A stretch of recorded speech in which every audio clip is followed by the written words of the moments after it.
sería la 11 versión. Entonces, esta la pueden encontrar incluso por internet. Ahí en internet está, busquen, entonces van a encontrar los criterios de diagnóstico de esta edición, no del 9, del 10 que hay, sino el último es el 11, ¿ya? Entonces esto lo van a encontrar en internet, está libre de la clasificación internacional de enfermedades mentales, el 11. O utilizar también del DSM-5, que es otro libro, que también están los criterios de diagnóstico, el 5, ya no el 4. Ya, entonces, desde el año pasado, casi a fines del año pasado, entre estas nuevas ediciones, y bueno, hay que actualizarnos y empezar a utilizar y conocer. ¿Ya? Bueno, entonces el examen va a ser de este libro, que es oficial, dos de estos tres.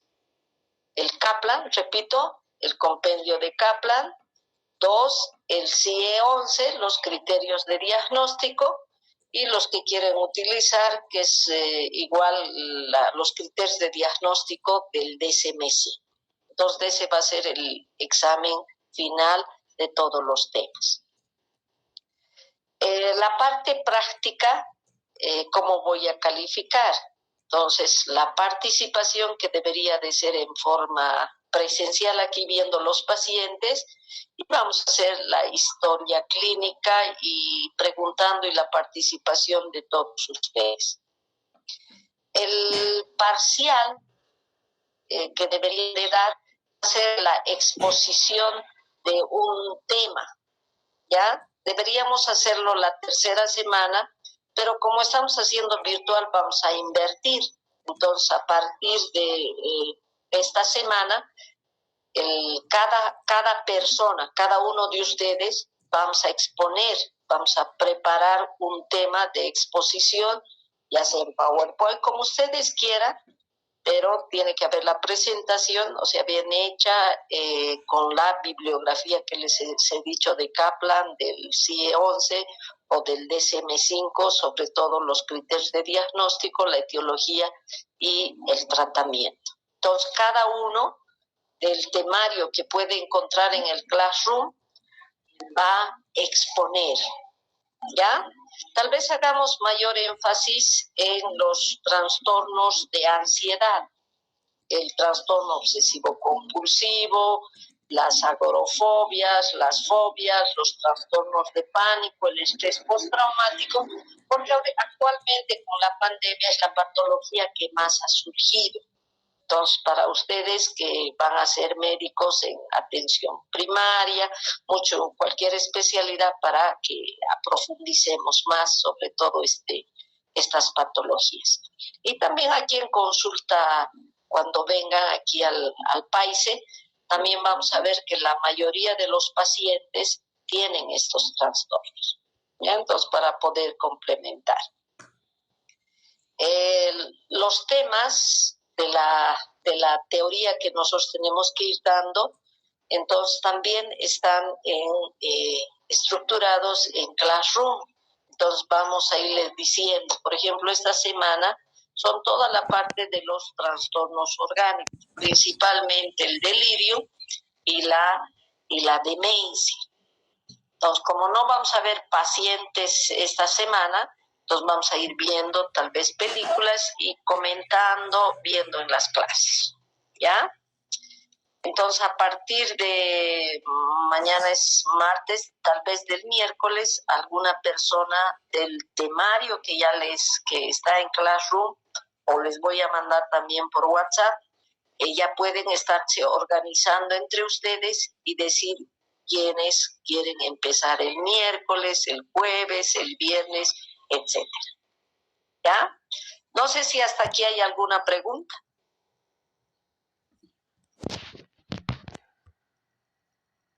¿No? ¿Ninguna? Doctora, entonces las exposiciones empezarían este miércoles. ¿O este miércoles. No, este miércoles. Tenemos 3 semanas, ¿verdad?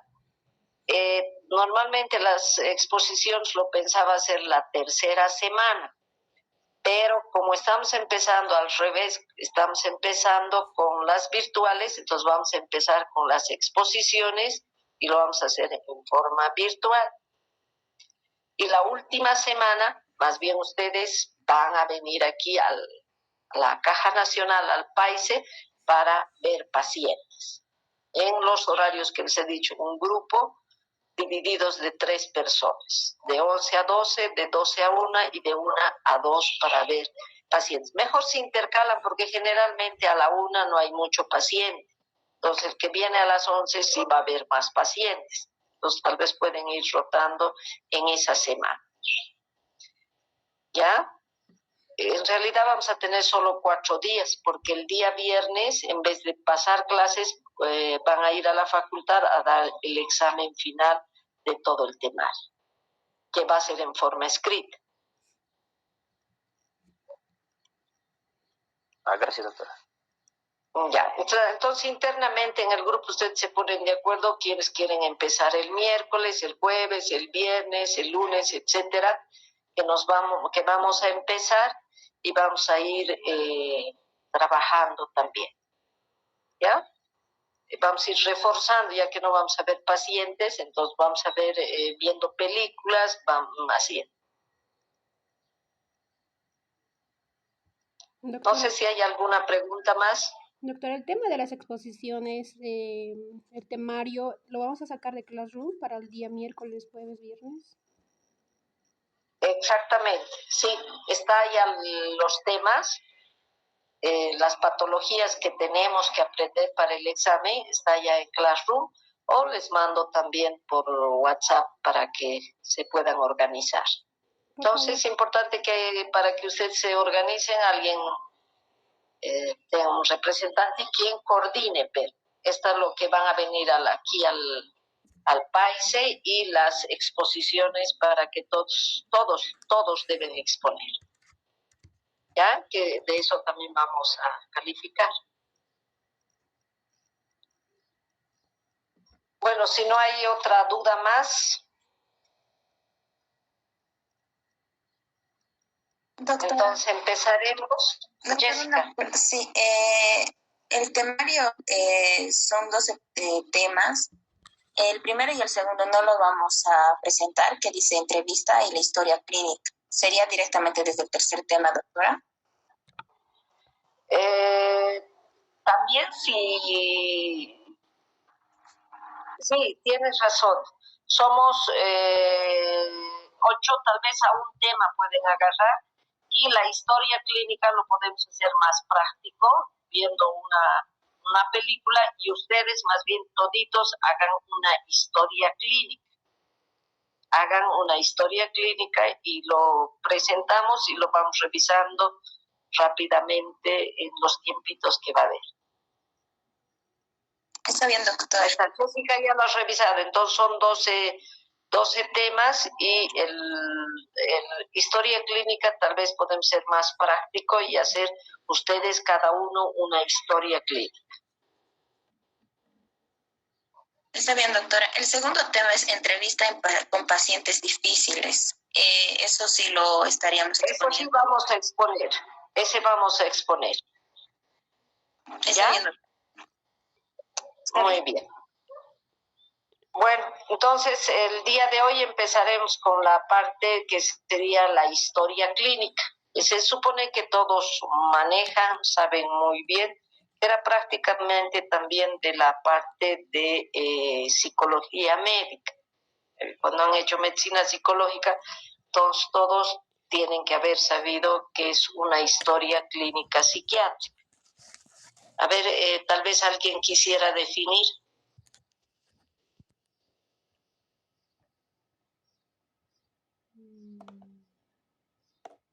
Tal vez, doctora, lo que es la historia clínica psiquiátrica es lo mismo que una historia clínica convencional, solamente que vamos a hacer más énfasis en la parte de la anamnesis a nivel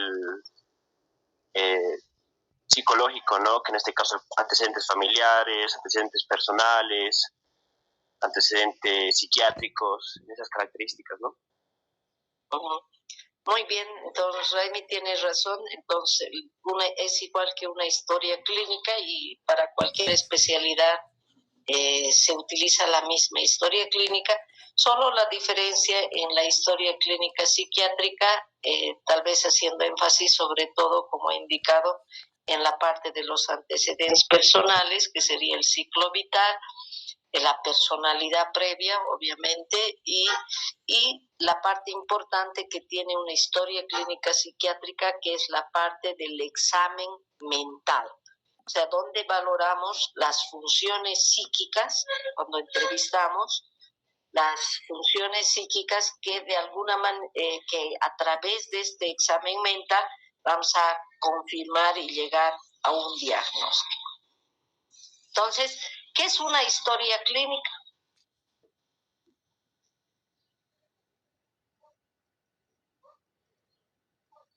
Un documento médico legal. Ya, donde contempla qué.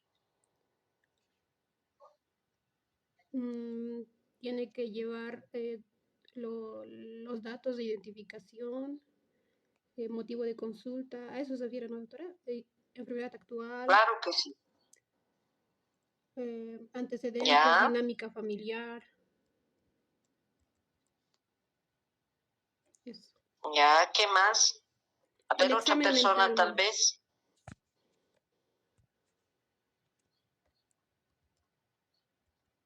Tal vez la historia clínica se basa más que todo en lo que es una anamnesis, en donde vamos a ver todos los datos del paciente y familiares, y la parte física, donde vamos a evaluar qué tiene el paciente, ¿no? Ya, muy bien, entonces partiremos definiendo como toda historia clínica, como lo han dicho, es un documento médico legal. Médico porque vamos a tener la historia prácticamente del paciente, donde es un documento que está resguardado, vamos a indicar, en el consultorio, en un hospital, en un centro de salud, etcétera, porque es un documento privado. ¿Ya? Y legal porque a través de esta historia clínica es el respaldo que nos sirve a nosotros como médicos cuando los realizamos, porque actualmente vemos muchos procesos legales, por eso es un documento legal que nos va a resguardar a nosotros por qué hemos llegado a ese diagnóstico, por qué tenemos la evolución, donde vamos a poder indicar.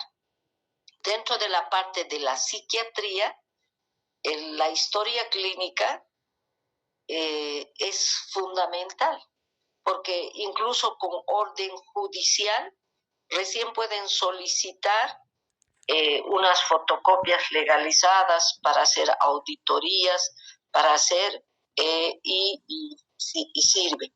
Por ejemplo, dentro de las enfermedades mentales, un documento es un documento legal importante porque vamos a ver que muchas de las patologías psiquiátricas, por el mismo trastorno que tienen, pueden ser beneficiadas, digamos, por inimputabilidad.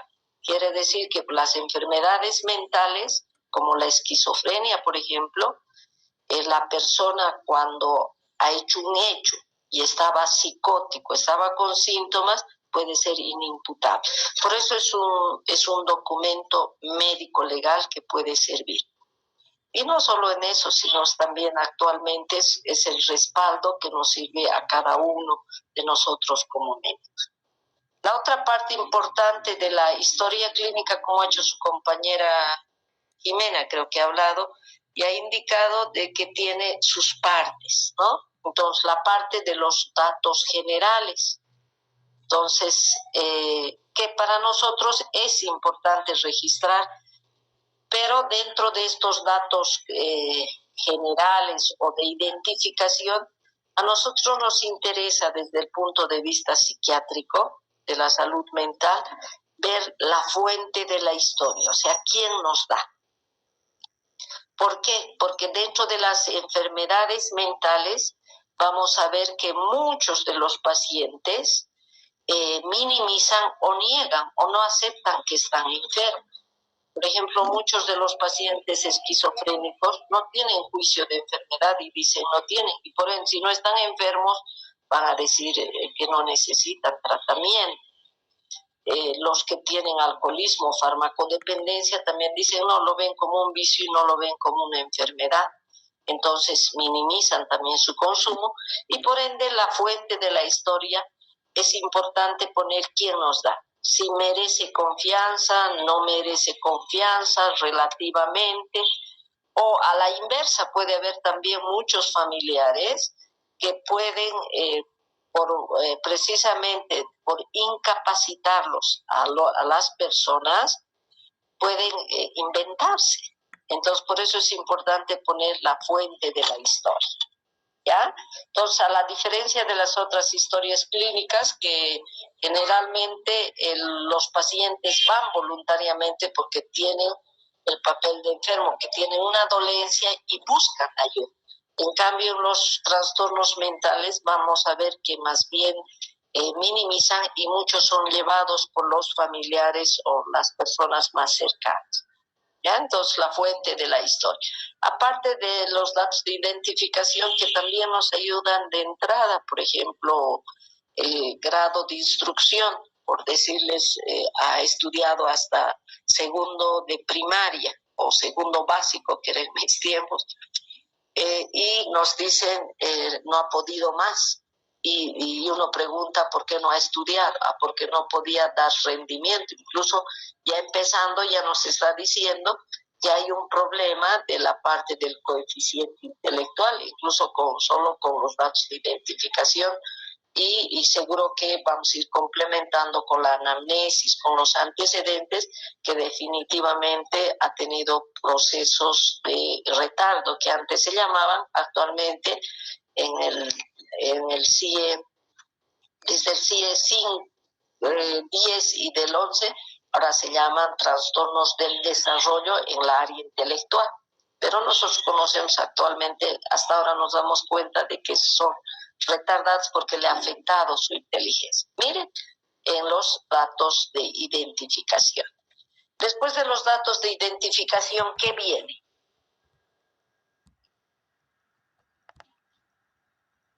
La otra parte de la historia clínica. El motivo de consulta. El motivo de consulta. Muy bien, esto es el por qué está viniendo. ¿No ve? Entonces, dentro de los trastornos mentales, vamos a ver principalmente, muchos pacientes vienen por insomnio, te van a decir no duermo, no como, escucho voces, pero otros te van a decir, no sé, mi familia me ha traído. Entonces, ponemos textual como nos dice el paciente, escucho voces, no duermo por el motivo de consulta. Muy bien.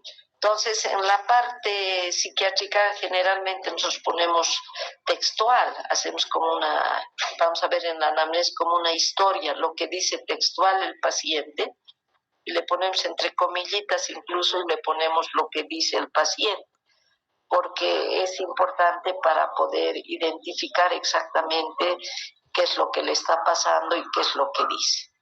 ¿Ya? Muy bien. Después viene, ¿qué parte? Enfermedad actual. La enfermedad actual. ¿Y la enfermedad actual en qué consiste?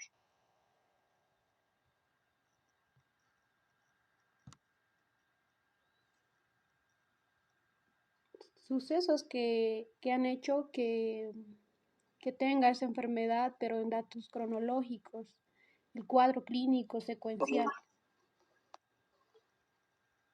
Muy bien.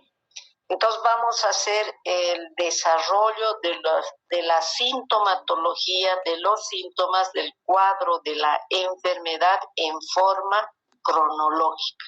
Entonces aquí viene lo clásico que sabemos, nosotros hacemos y nosotros vamos a escribir. Entonces vamos a identificar el cuadro de evolución, cuándo ha empezado, ¿no ve? Desde cuándo se ha puesto mal, dirá un año, hace un mes, hace un día. Después, en forma cronológica, vamos a ir desarrollando todos los síntomas, donde le vamos a preguntar, pues, cómo es la sintomatología. A ver qué cuadro quisieran aprender y hacemos la historia clínica. Vamos a suponer de un trastorno. ¿De cuál quisieran hacer? Trastorno límite. Ya, trastorno de personalidad límite. Ya, entonces la persona le vamos a preguntar desde cuándo, ¿no ve? Desde cuándo ha empezado, y nos va a decir si yo tengo problemas de inestabilidad emocional con cambios de estado de humor. ¿Verdad? De repente, así te lo está contando la paciente textualmente, ya hace muchos años. Ha empezado en forma insidiosa, ni me he dado cuenta, donde había cambios de estado de humor. O sea, en la mañana estaba muy bien, en la tarde cosas. Habían sentimientos de vacío, te va a contar. O nosotros le preguntamos porque tenemos que ir llenando nosotros tenemos que ir bien. Entonces, la inestabilidad emocional. ¿Cómo es? La paciente te va a decir, yo cambio de estados de humor, en la mañana de repente parece que estoy bien, en la tarde o al día siguiente estoy como depresiva, estoy triste, inestable, lloro, ¿no? Te va a contar. Nosotros vamos así. Estamos diciendo cómo es el síntoma, ¿ya? Posteriormente, ¿qué más le vamos a preguntar? ¿Qué más te pasa? Aparte de sentimientos de vacío, te va a decir, pareciera que nada me llena, pareciera que mi vida no tiene sentido. Cuando estoy estudiando, no quiero estudiar, lo dejo. Los vamos haciendo textual, poniendo, por eso les decía, en la parte psiquiátrica vamos describiendo. Ya, ahí concluye, nos va a decir, soy una paciente, una persona, y se calla el paciente. Y nosotros seguimos, ahí están, por eso es importante aprender cuáles son los criterios de diagnóstico. Entonces nosotros ya también preguntaremos si el afecto cómo es impulsivo. Te va a decir, no, sí, yo soy súper impulsivo. Cuando me enojo, tiendo a autoagredirme. Me enojo tanto que quiero hacerme cortes en los antebrazos, ¿no? Tengo ideas incluso de quererme suicidar. Son personas que tienen esta característica, estos criterios de diagnóstico.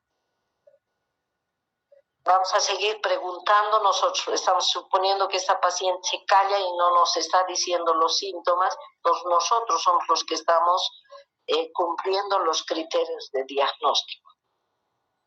Donde también le vamos a preguntar, son personas que realmente hay impulsividad, ¿sí? Te va a decir, hay épocas en que no quiero comer nada, hay épocas en que tengo mucho apetito en la parte de la alimentación, hay épocas en que donde tengo problemas, no sé, de donde la persona cambia de estados de humor, por eso se vuelve muy impulsiva e incluso tiende a autoagredirse. Todo me cansa, soy tan inestable que estoy estudiando y dejo las carreras cronológicamente. Así yo he estado como en 3 carreras. Empiezo a estudiar algo, me parece que no, lo dejo. Empiezo otra carrera, lo dejo. Nos está contando, estamos cumpliendo los criterios de diagnóstico porque son personas muy inestables, donde no terminan. En la parte afectiva, soy de las personas, te va a decir, que generalmente me enamoro y de repente cuando me quieren abandonar yo hago los esfuerzos más graves para que no me deje, porque siento que estoy tan enamorada que si incluso lo puedo chantajear y de decir me voy a matar si me dejas. Entonces, todo eso vamos llenando en anamnesis. Ya estoy cumpliendo los criterios diagnósticos de un trastorno de personalidad límite, porque estoy pensando que por este modo que está cumpliendo. Dentro de la anamnesis o la enfermedad actual, preguntar si ha tenido cuadros similares o ha estado internado y ha recibido tratamientos. Entonces le preguntaremos, algo similar te ha pasado, así he estado internada incluso en un centro de salud mental porque me he intentado suicidar unas 2 o 3 veces. Entonces, hay que poner en la anamnesis, en el año tantos ha presentado un cuadro similar, que ha intentado suicidarse, por lo cual ha recibido tratamiento y con esta medicación. Recibía fluoxetina, recibía carbamazepina, con buena respuesta, mala respuesta, etc. Entonces hacemos incluso de la evolución y de los antecedentes. Entonces la anamnesis es la parte central de la historia clínica. ¿Sí? ¿Está claro? Después de la enfermedad actual, ¿qué otra parte importante de la historia clínica? Antecedentes, doctora. Ya, los antecedentes. A ver, ¿qué antecedentes?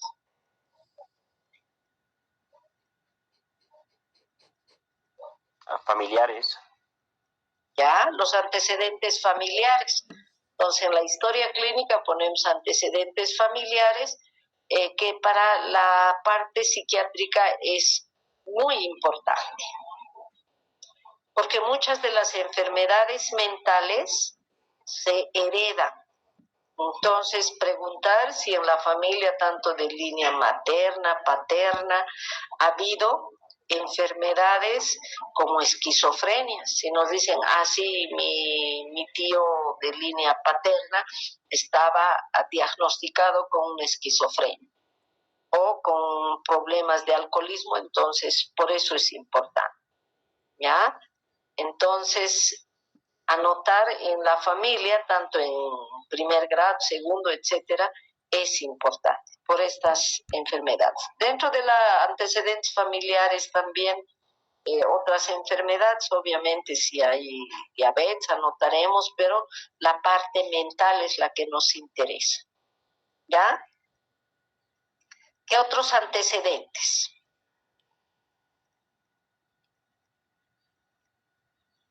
Como una historia clínica normal, ¿cuál otros antecedentes?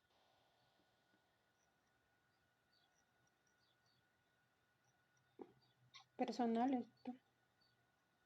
Ya, los antecedentes personales. A ver, dentro de los antecedentes personales, ¿qué será importante preguntar dentro de la historia clínica? Y para nosotros, dentro de la historia clínica psiquiátrica, tiene una parte importante porque ahí vamos a conocer el ciclo vital. O sea, desde el momento del embarazo, si ha sido las prenatales, si realmente ha sido un embarazo deseado, ha sido rechazado, qué ha influido, cómo ha sido el embarazo los 9 meses, fue un producto de un séptimo embarazo. Qué número dentro de la familia ha sido el primero, el último, que también tiene la importancia como determinantes importantes en la salud mental. ¿Ya? En el momento ya del parto, ¿cómo ha sido? Ha sido un parto eutóxico, ha sido normal, ha nacido con buen agar. Entonces, esto es importante, porque también es un determinante importante en la salud mental. Si nos dicen, por ejemplo, ha sido un embarazo complicado, con mucho problema, la mamá se deprimía, incluso tomó antidepresivos, es importante poner, o rechazaba, no quería el embarazo, y cuando ha nacido, para el colmo, ha habido un parto distóxico, se ha roto la bolsa prematuro, ha habido un sufrimiento fetal, que ha nacido con un líquido meconiado, ha entrado a una incubadora, nos está contando, ¿no? Por eso es importante saber dónde ha estado en una incubadora una semana, no ha estado, no ha podido recibir lactancia materna, o ha recibido lactancia materna, que son determinantes importantes también. Entonces, esa parte, por ejemplo, ya nos está marcando y estamos viendo que cuánto está afectando principalmente para su desarrollo como para su salud mental para el futuro. Entonces, por eso en la parte de los antecedentes personales nos hacemos énfasis, hacemos mucha importancia, como ha sido en la parte prenatal, en la parte del postnatal, o sea, cómo ha sido el desarrollo psicomotor. A ver, si recuerdan ustedes cuando han hecho ciclo vital, cómo es importante el desarrollo psicomotor. ¿Por qué será importante?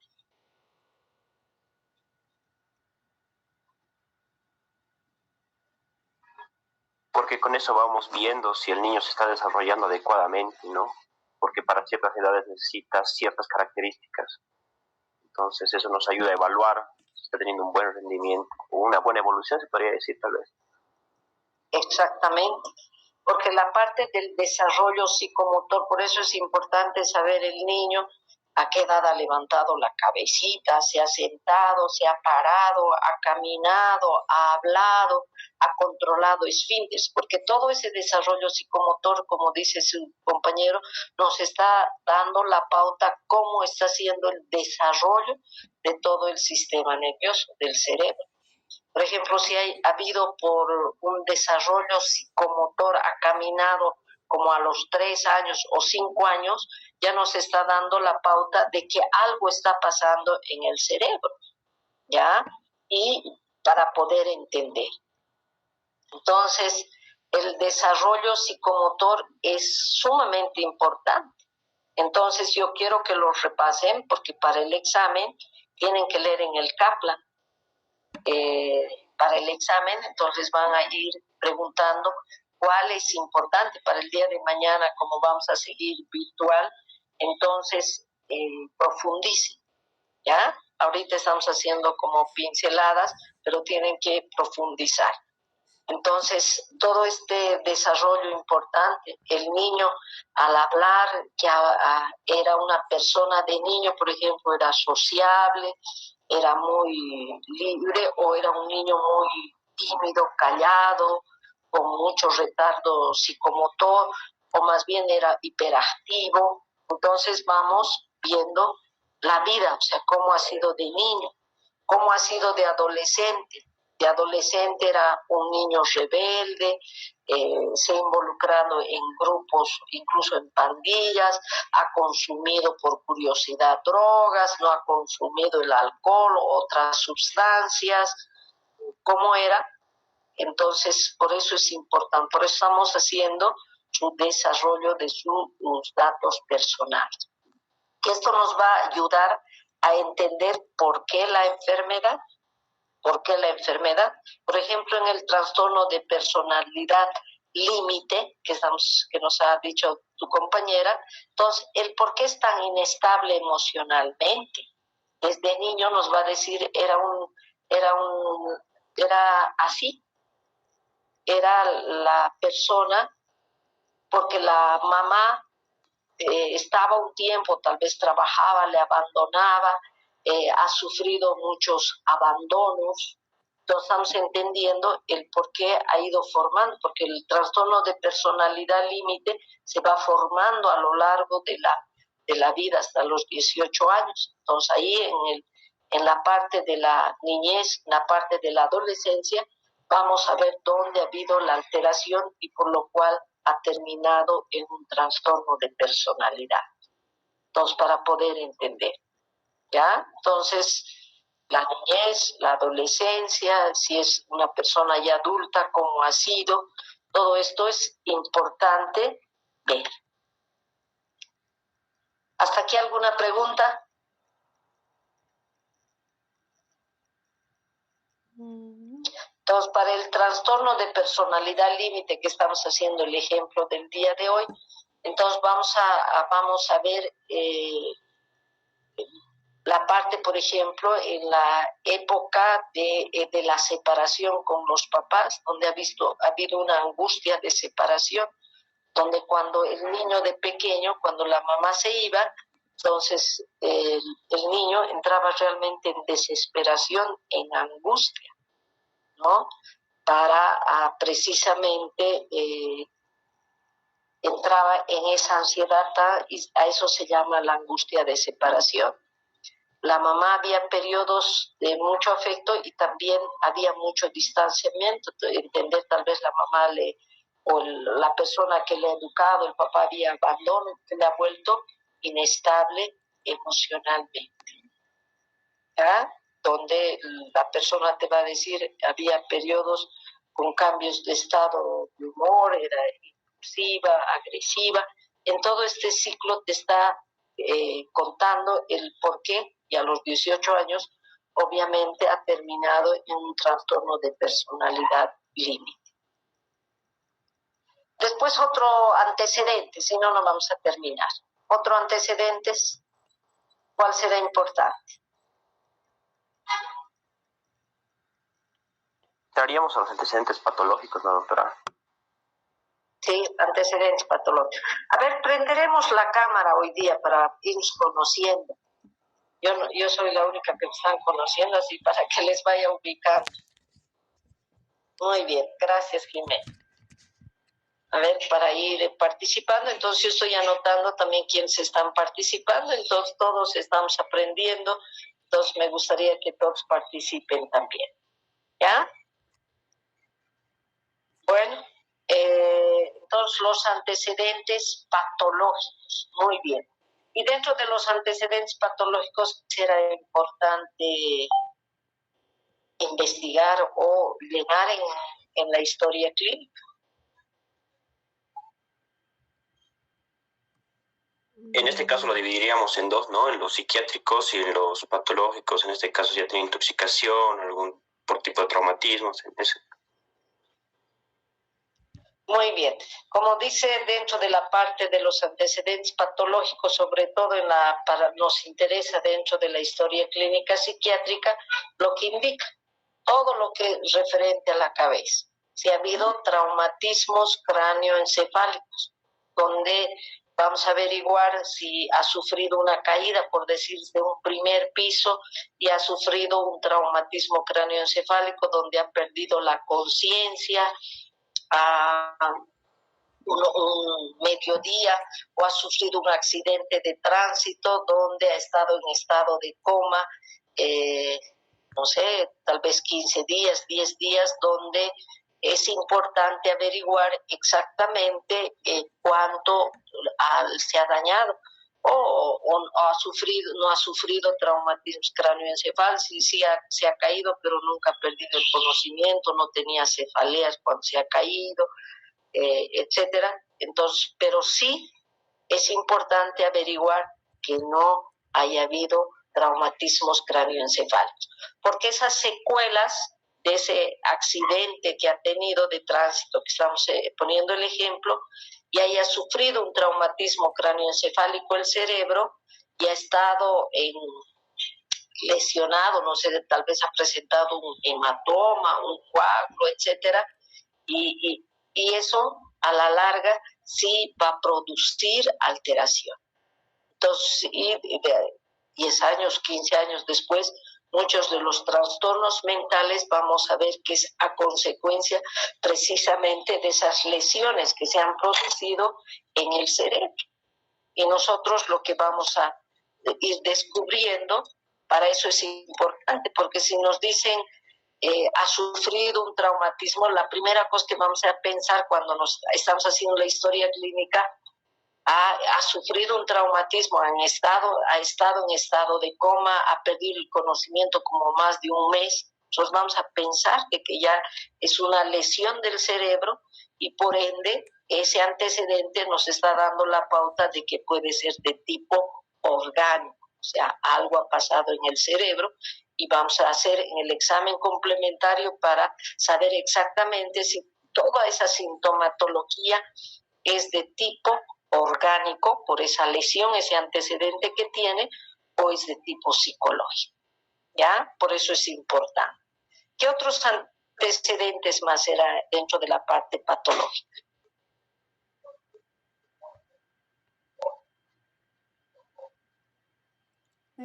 Que en la parte patológica podría ser internaciones, doctora, como cirugías interiores. Ya, exactamente. Sí ha habido internaciones donde ya ha tenido trastornos, en este caso, por ejemplo, del trastorno de personalidad límite que estamos haciendo, nos va a decir, sí, yo tengo antecedentes de intentos de suicidio con seguridad y me he internado 2 veces porque me he intentado suicidar tomándome órganos fosforados, por decir, hace 10 años atrás, cuando mi primer novio me estaba abandonando. Entonces, todo eso anotamos, los intentos, lo que ha dicho.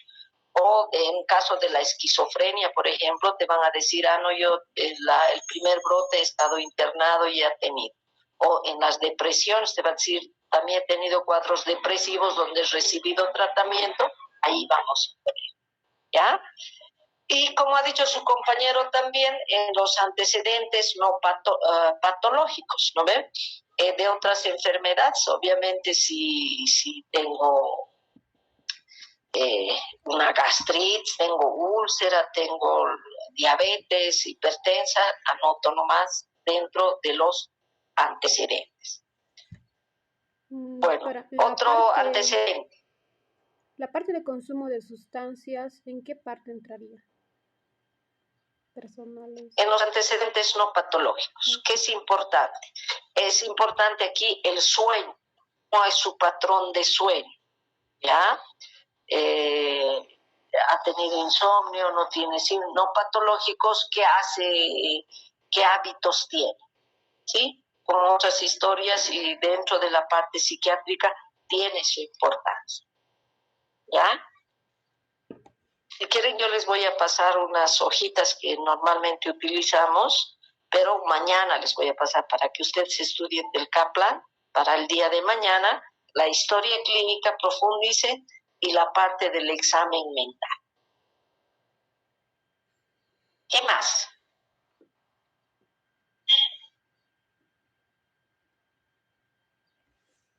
En las mujeres es importante también los antecedentes ginecobstétricos. Los antecedentes ginecobstétricos, cuando ha sido su menarquia, cómo ha sido su ciclo menstrual, etcétera, son regulares, irregulares, cuántas veces embarazado, ha habido abortos, que lo hacemos normal. Pero ¿por qué es importante? Porque también tiene mucha influencia y mucha parte importante en la parte hormonal. Nos vamos a encontrar si son mujeres, por ejemplo, que han tenido, no sé, varios abortos, o si un trastorno afectivo, por ejemplo, para una mujer que tiene un trastorno de personalidad límite y te dice he tenido 2 abortos, lo he perdido, o han sido provocados, etcétera, entonces influye para esa persona. ¿Ya? Es un determinante importante también para el criterio de diagnóstico que nos está ayudando. Después, otros antecedentes, ¿cuáles serían importantes? ¿Religión? No, la religión ponemos en los datos generales. Dentro de los antecedentes laborales, ¿ya? Es importante saber si en qué ha trabajado, cómo se ha relacionado, si ha tenido problemas, le han despedido, etcétera. También que nos ayuda a entender la historia, por eso estamos haciendo la historia del paciente. ¿Será importante también los antecedentes escolares? Sí.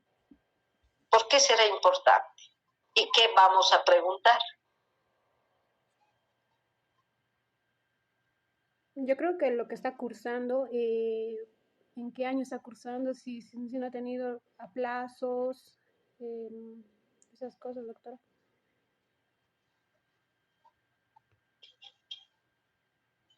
Sí, muy bien. La parte de los antecedentes escolares es importante, porque como les digo, tiene mucha relación con la parte de la parte intelectual, la capacidad. Entonces, es importante saber a qué edad, por ejemplo, ha entrado al kinder, ha entrado a los 4 años. Si te dice, lo normal ahora es pre-kinder que hacen, ¿no? O sea, a los 4 años. Pero que te digas, recién ha entrado a kinder a los 8 años, ya nos está dando la pauta de que algo ha pasado, ¿no? No podía. Lo que ha indicado cómo ha sido su aprendizaje. No ha tenido problemas en su aprendizaje, o ha tenido problemas en su aprendizaje, cómo ha cursado o se ha aplazado, no se ha aplazado, cada curso hacía 2 veces, había mucho reforzamiento o había buen aprovechamiento que vamos anotando, y la parte de cómo se relacionaba con sus compañeros, que también es una parte importante para poder entender lo que le está pasando actualmente. Era una persona, por ejemplo, esquizoide, te van a decir, donde no tenía amigos, no se podía relacionar, se quedaba calladito, no iba a jugar a los recreos, no tenía amigos, ya te está dando una pauta de personalidad, ¿no ves? Que era esquizoide. Entonces, la parte escolar también es importante. Y si nos dicen, generalmente tenía un mal aprovechamiento, no podía realizar, se aplazaba cada curso 2 veces, ¿en qué estamos pensando? Que hay un problema en la parte de su coeficiente intelectual, lo que ya nos está confirmando si estamos haciendo el diagnóstico. ¿Ya? Entonces, la parte de los antecedentes escolares también son importantes. Después, ¿qué viene de los antecedentes en la historia clínica?